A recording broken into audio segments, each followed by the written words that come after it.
سلام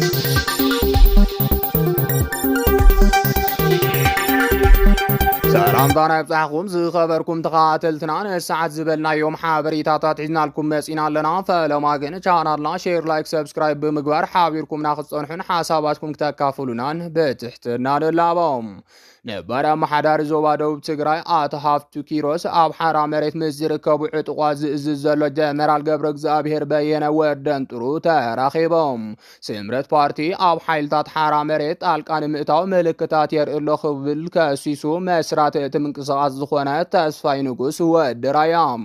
መንግስቲ ሱዳን ኣብ ጥቅምቲ ናብ ዋና ከተማ ሱዳን ካርቱም ክምለስ ምዃኑ ተገሊጾም ዝብሉን ካልኦትን ኣለውና ሕዚ ድማ ናብ ዝርዝሮም ነበር ዞባ ምምሕዳር ትግራይ አቶ ሃፍቱ ኪሮስ ኣብ ሓራ መሬት ምስ ዝርከቡ ዕጡቋት ዝእዝዝ ዘሎ ጀነራል ገብረ እግዚአብሔር በየነ ወርደን ጥሩ ተራኺቦም ድሕሪ ዝምርኻቦም ዘርኢ ምስሊ ምውፅኡ ናይ መን ኢኹም ናይ ብልጽግና እዮም ይበሃል እዩ መልስኻ እንታይ እዩ ተባሂሉ ዝተሓተተ አቶ ሃፍቱ ኪሮስ ዋናና ህዝብ ትግራዩ ፍልፍል ፋይናንስና እውን ህዝብና እዮም ንኣብነት ኣነ ምስ ህዝበይን ሰራዊተይን ብእግረይ ካብ ቆላ ናብ ደቡዕ ከርተት ዝብል ዘለኹ ንብልጽግና እቶም ሶምን ብኣውሮፕላን ናብ ኣዲስ ኣበባ እናኸዱ ዝረኽብዎም ይቐርቡም ብስሩ እውን ፍልፍል ስልጣን ወዲ ወረደ እኮ ብልጽግና እዩ ስለዚ ጸለ መንበር ካባና ንሶም ናብ ብልጽግና ይቐርቡ ክብል ተሰሚዖም ቅድሚ ሶሙናት ምስማዕኸን ዜና ቢቢሲ ዝገበሮ ቃለ ምሕተት ከም ዝገልጾም ካብ ሰላማዊ መገዲ ወፂና ናብ ዘይንደልዮ መንገዲ ቃልሲኦም ዝደፉና ዘለው ክብል በኣይተ ዝናቡ ገብረ መድህን ዝተተከአ አቶ ሃፍቱ ኪሮስ ተዛሪቡ ምንባሩ ዝዝከርዮም ኣብ ዞባ ደቡብ ዝረአ ዘሎ ተቃውሞታት ናብ ብዕጥቂ ዝተሓገዘ ተቃውሞ ከየምርሕ ይስግኣሎም ኣብ ዞባ ደቡብ ትግራይ ነቲ ዝነበረ መሓውር ምሕደራ ንምቕያር ክልተ ሓደሽቲ ኣመሓደርቲ ዞባ ብግዚያዊ ምምሕዳር ትግራይ ተሸይሞም ከም ዘለው ዝፍለጥ ኮይኖም እዚ ድማ ነቲ ዝነበረ ቅልውላው ዳግም ዘልዓሎ ይመስል ነቲ ኣቐዲሙ ቅድሚ ገለ ኣዋርሕ ብግዚያዊ ፕሬዝዳንት ትግራይ ታደሰ ወረደ ዝተገበረ ለውጢ ሰላማዊ እኳ እንተተባሃለም ብሓይሊ ዝተሰነየ ብምንባሩ ህዝባዊ ተቃውሞ ኣልዒሉ ነይሩ ብሰንኪ እዚ ድማ ኣብ ሂወት ሰብን ንብረትን ሞትን ዕንወትን ስዒቦም ብድሕሪኡ እቲ ጉዳይ ብዝርርብ ከም ዝተፈትሐን እቲ ዝነበረ ኣመሓዳሪ ናብ ቦትኡ ከም ዝተመለሰን ድማ ተገሊጹ ነይሮም ኣዛዚ ግንባር ደቡብ ሰራዊት ትግራይ ጀነራል ዮሐንስ ወልደ ጆርግስ ኣብ ልዕሊ ሰራዊቱ ዝካየድ ወፍርታት ድሕሪ ሕዚም ግቡእ ስጉምቲ ከም ዝውሰደሉ ምግላጹ ዝዝከር ኮይኖም እቲ ክሳብ ሕዚ ኣብ ልዕሊና እናተፈጸመ መጽኡ ዝበሎ ወፍርታት ጸለመታትን መጥቃዕታትን ኣይንዕገሶን ይኣኽለና ዝበለ ኮይኖም ሕጊ ናይ ምኽባር ስጉምቲ ኣብ መቐለ ከም ዝተጀመረን ኣብ ዞባ ደቡብ ትግራይ እውን ይቕጽል ከም ዘሎን ተዛሪቡ ነይሮም ዝግበር ዘሎ ዝበሎ ምድላው ሰራዊት ተጠናኺሩ ከም ዝቕጽል ዝሓበረ እቲ ጀነራል እቲ ዝግበር ዘሎ ምድላው ኩናት ንምትራፍ ይኽብል የረድም እዚ ከምዚ ኢሉን ከሎ ድማ ብውሳነ ሕወሓትን ትእዛዝ ፕሬዝዳንት ግዚያዊ ምሕዳር ትግራይ ጀነራል ታደሰ ወረደን ካብ ሓላፍነቱ ዝተለዓለ ኣመሓዳሪ ዞባ ደቡብ ትግራይ ዝነበረ አቶ ሃፍቱ ኪሮስ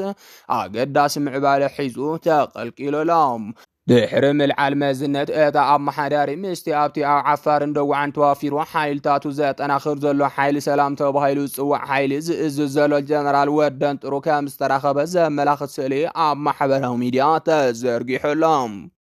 ስምረት ፓርቲ ኣብ ሓይልታት ሓራ መሬት ጣልቃ ንምእታው ምልክታት የርእሎ ክብል ከሲሱ መስራት እቲ ምንቅስቓስ ዝኾነ ተስፋይ ንጉስ ወድራያም